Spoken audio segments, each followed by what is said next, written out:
Hey there, welcome back.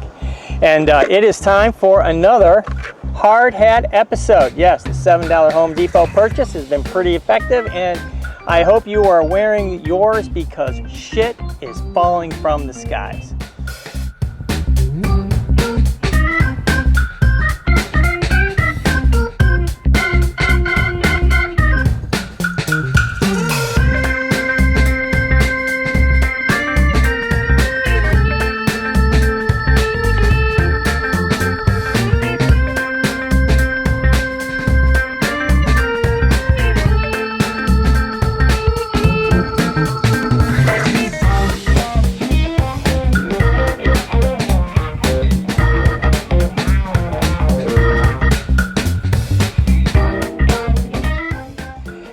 It's just odd to have front page news of stuff falling off airplanes.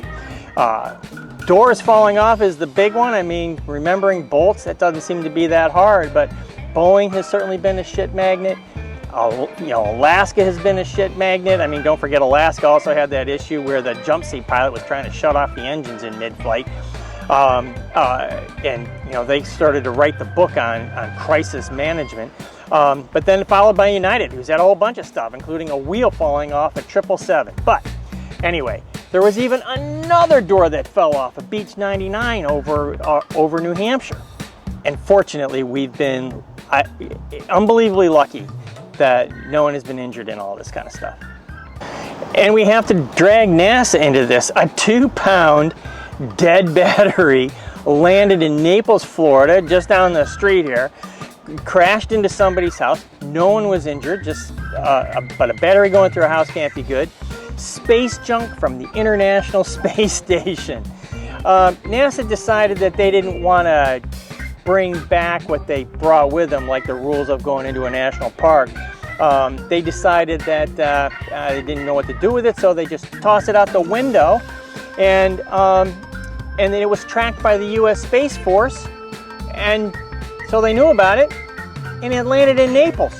That's pretty sloppy work, NASA. I mean, you should be leading the charge on collecting space junk and bringing it home so we're not polluting everything in the universe. Hey, this is crazy stuff, and it's just super lucky that no one's been injured. But going back through some accidents, stuff has been falling from airplanes for a very, very long time with less favorable outcomes.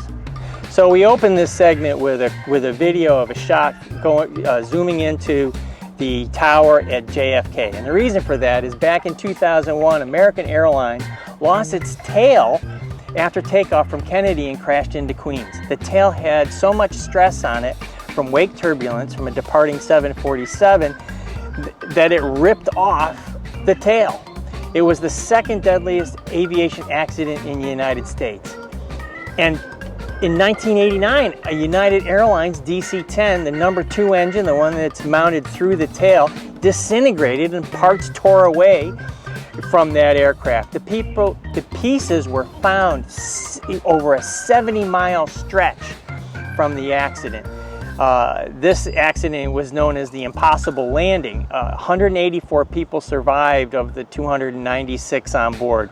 And the reason that it was deemed good is in simulation, they were never able to replicate a survivable landing. That is some serious piloting right there. So, and as long as we're on the subject of DC-10s, the deadliest accident in U.S. history occurred in 1979. An American Airlines DC-10 took off out of Chicago and the left engine fell off. And that crashed less than a mile from the runway. Okay, this is getting pretty morbid, but I want to highlight one more. Metal fatigue was a known issue years and years ago, discovered in equipment used in mines, and it really came to light in railroad car axles. But back in 1954, just prior to the jet age, a de Havilland Comet crashed off the Italian coast after coming apart in flight. It was all from metal fatigue. Again, stuff falling from the skies. Hey, the reason I wanted to go down this path is pretty simple. Stuff has been falling off airplanes for a long time, and they'll probably keep falling off. But these are the incidents and unfortunately the accidents that will shape the safety of our future. We need to learn from these things, not sweep them under the rug, not figure out it's just one person's error, but systemically, we need to fix this. We need to be confident that when we get in an airplane or any mode of transportation, that we're gonna live when we get to get to the other side. That's what it's all about. And so we need to learn, we need to do better, and we need to take it seriously and do better every day. And these are the things that will shape the future, so that someday we can tell our grandkids about what it was really like when it was crazy up in the skies. So keep your hard hat on. Be safe out there. Thanks for watching. Like and subscribe if you like what's going on here, and we'll see you next time. Hey, a few weeks ago, I did promise that I would bring Preston on the show and have his little hard hat and his glasses. Unfortunately, we only got to test drive them. Preston's no longer with us, but shout out to him here with this picture, and we'll see you next time.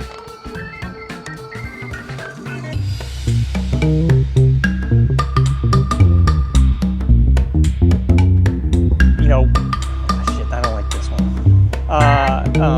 Craig, I don't like that either.